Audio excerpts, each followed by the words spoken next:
So recently, PD put out a video and did a teaching on the story of Phineas in the Bible, who, because of his zealousness for God, went in and thrust a spear through Zimri and Cosby, who were committing the sin against the Lord and worshiping false gods. And we see Phineas's zealousness for the Lord. And we also have a story where Yeshua was in the temple and he was flipping tables, he was whipping people and throwing people out of the temple. And we see his zealousness for his Father's house, for the temple. Now, when we read these stories, we are filled with the same, wow, this is what we need to be doing because we are zealous. But let me just pause right there. So many times in our love for the Lord, in our zealousness to walk in his ways and to walk in holiness, we can make that fit our definition. Right. And that when Yeshua flipped over tables, now that gives me license to be rude, to speak with anger or hatred, or to speak in a way that dishonors even our Father, or dishonors Yeshua in the way I'm expressing myself because I'm trying to shove this truth down someone's throat because I'm zealous for God and they need to get this truth. And I will make sure you get this truth by the way I hit you over the head with it. Because after all, Yeshua flipped over tables, so I can do whatever I want to do. At the end of the day, even though Yeshua flipped over the tables, and even like Phineas, who took the spear and pierced through Zimri and Cosby, I want to submit to you that they didn't act out of a position of anger. That was not the emotion that was driving them to do what they did. Rather, I want to submit to you that even Phineas, as well as Yeshua, was doing the things they did with a grieving heart, for both to see the things of God manifest in the world in his kingdom come, but also for the people that they were correcting. You see, that's the big difference. And when we start looking at why are we doing the things we do, why do we say the things we say, why do we try and correct people the way we do, it can easily become because we're right and they're wrong and they need to see what we see, instead of I love my Father and I love this person but I need to bring correction right now. Right. Before you start thinking you can flip over tables, are you also willing to go on the cross and die for that person like Yeshua did? Do you have a love for that person that you are speaking with, that you're exhorting, that maybe you're having a discussion on a topic and you're on different sides of the fence on a specific theological topic? Do you care enough about that person that it's evident in your words and your actions?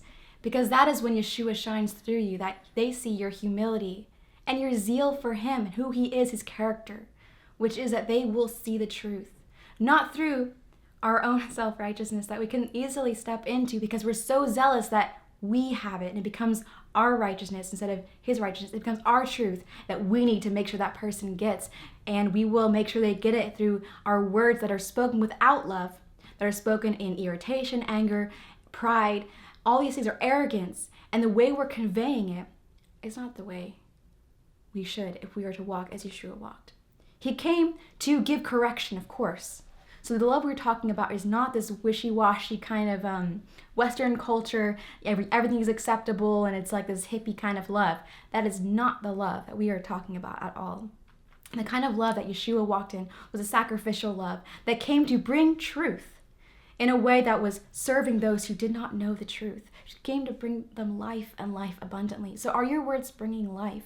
That is why we are called, and this is a great calling, it's a great responsibility. When you accept Yeshua as your Messiah, you're signing up to be as he walked, to walk as he walked. He gave us an example, and so do what he did. And what does that look like? Well, Yeshua flipped tables, then we can do that, right? What was his heart? Why did he do this? He had a zeal for his Father's house, but he was also grieved at what was going on. He wasn't angry in the kind of I'm gonna just hit people over the head, and if they fall down and break their neck, I don't care because I'm No, he was grieved and he did it out of love for his Father's house, and he brought correction. So when we speak, are we bringing the truth and the love of the Father in our words, in our corrections, so that his truth shines through us and that the person who's listening, even if they don't get it now, maybe they don't get it for 5 or 10 years or whatever, that's okay. Our job is to only plant the seed. His Spirit grows that seed. Maybe it grows at a time we don't see. But then it does in that person's life, and they look back and go, wow, I remember that person who shared this with me, and I wrestled with it. But then God revealed something in his word, and now it just came to life, and now I understand, because the person who originally shared that truth did it in love and humility. Exactly. And you may even think about how Yeshua treated the Pharisees. Sometimes the way he spoke to them, addressed them, and answered their questions, it wasn't in absolute politeness. In fact, he called the Pharisees, certain of the Pharisees who persecuted him, snakes.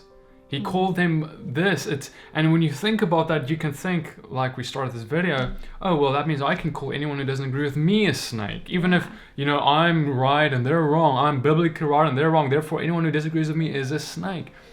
And when we look at Yeshua further, what he does next is he goes to Peter and he says, get behind me, Satan. Well, he just called Peter Satan. Is that what just happened?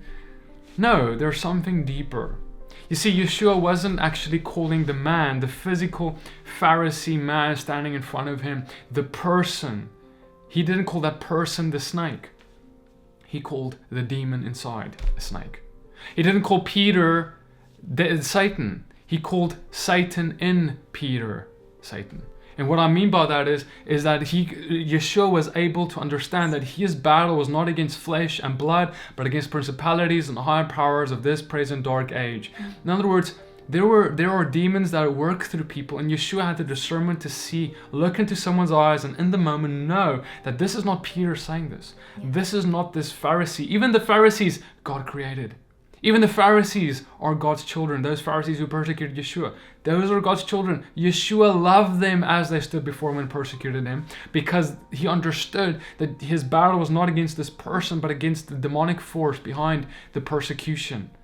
And so, brothers, you going to do and call someone a snake, or call someone Satan, or the devil itself, or whatever, you need to be careful. You need to make sure, because Yeshua only did that when the moment when it was physically Satan speaking through someone.